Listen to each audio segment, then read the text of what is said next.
ఇప్పుడే మనకు బ్రేకింగ్ సమాచారం అందింది. బ్రేకింగ్ సమాచారం ఏమిటంటే అల్లు అర్జున్కు సంబంధించిన ఎవరైతే అల్లు ఆర్మీ వాళ్ళ మీద హైదరాబాద్ సైబర్ క్రైమ్ పోలీసులు కేసులు నమోదు చేస్తున్నారు. ఎందుకంటే ఏదైతే సంధ్యా థియేటర్లో పుష్ప 2కు ప్రీమియర్ షోకు సంబంధించి అక్కడ జరిగిన తొక్కిసలాటలో ఒక మహిళ మృతి చెందడము, వాళ్ళ అబ్బాయి హాస్పిటల్ పాలు కావటము, అనంతరం అల్లు అర్జున్ మీద కేసు పెట్టి అరెస్ట్ చేసి పోలీసులు జైలుకు కూడా తరలించడం జరిగింది. తదనంతరం ఈ పరిణామ క్రమంలో జరిగిన వాటి మీద సీఎం రేవంత్ రెడ్డి మీద అల్లు అభిమానులు అండ్ అల్లు ఆర్మీకి చెందిన కొంతమంది కొద్దిగా అభ్యంతరకరమైన పోస్టింగ్స్ సీఎం రేవంత్ రెడ్డిపై సోషల్ మీడియా ప్లాట్ఫామ్స్లో పోస్ట్ చేశారు. వాటన్నిటినీ సేకరించిన పోలీసులు వారిపై కేసులు నమోదు చేస్తున్నారు. అట్లాగే సోషల్ మీడియా ప్లాట్ఫామ్స్ మీద హైదరాబాద్ సైబర్ క్రైమ్ పోలీసులు కూడా నిఘా ఉంచారు. ఎవరైతే ప్రభుత్వాన్ని అస్థిరపరచాలని, ప్రభుత్వాన్ని దూషిస్తూ అలాగే అల్లు అర్జున్కు మద్దతుగా రేవంత్ రెడ్డిని దూషిస్తూ ఉండటంతో పోలీసులు వీటిపై దృష్టి సారించారు. ఎవరైనా అల్లు అర్జున్ అభిమానులు కానివ్వండి, ఇతర ఎవరన్నా కానివ్వండి, సీఎంలను అలాగా వాళ్ళు ఏ సీఎంలు అయినా కానీ, సీఎంలు కానీ, మంత్రులు కానివ్వండి, మహిళా మంత్రులను కానివ్వండి, ఎవరైనా అసభ్యకరమైన పోస్టింగ్స్ ఏవి చేసినా కూడా వాటిని ఆంధ్రప్రదేశ్ గవర్నమెంట్ కానీ అలాగే తెలంగాణ గవర్నమెంట్ కానీ పోలీసులు ఆ సోషల్ మీడియా ప్లాట్ఫామ్స్ మీద నిఘా ఉంచారని మీరు గమనించాలి. ఇప్పుడు అల్లు అర్జునే సమస్యల్లో ఇరుక్కొనున్నాడు.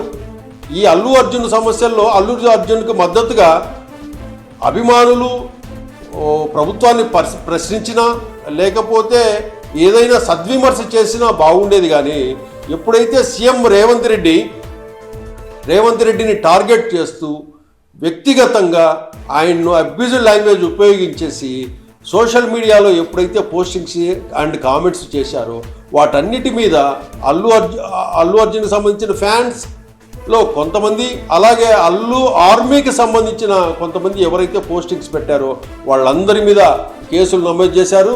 త్వరలోనే వాళ్ళని ఈరోజు రేపట్లోగా వాళ్ళను కూడా అరెస్ట్ చేసి వాళ్ళను కూడా జైలుకు తరలించే ప్రక్రియ మొదలవుతుంది.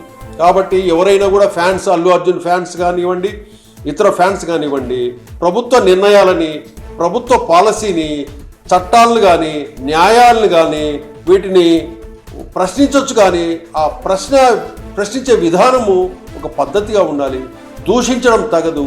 దూషిస్తే గనక ఇలాంటి ఇబ్బందులు పడతారు. ప్రభుత్వాలు కేసులు పెడతాయి.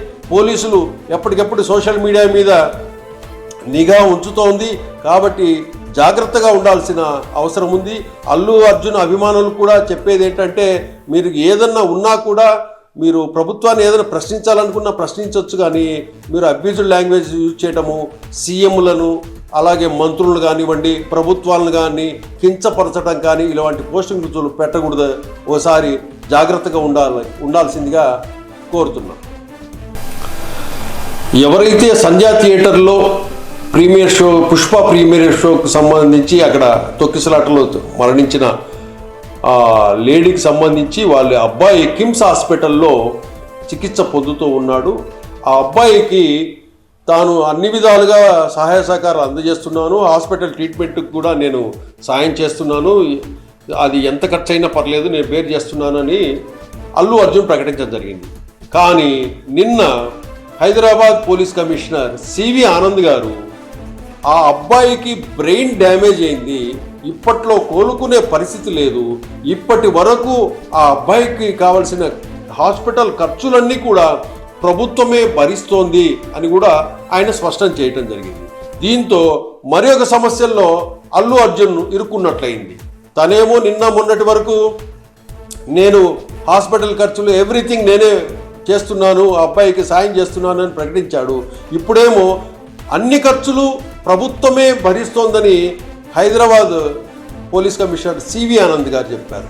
దీనికి అసలు ఎవరు ఖర్చు పెడుతున్నారు, ఆ అబ్బాయికి అల్లు అర్జున్ ఖర్చు పెడుతున్నాడా, ప్రభుత్వం ఖర్చు పెడుతుందా అనే క్లారిటీ మనకు రావాల్సిన అవసరం ఉంది.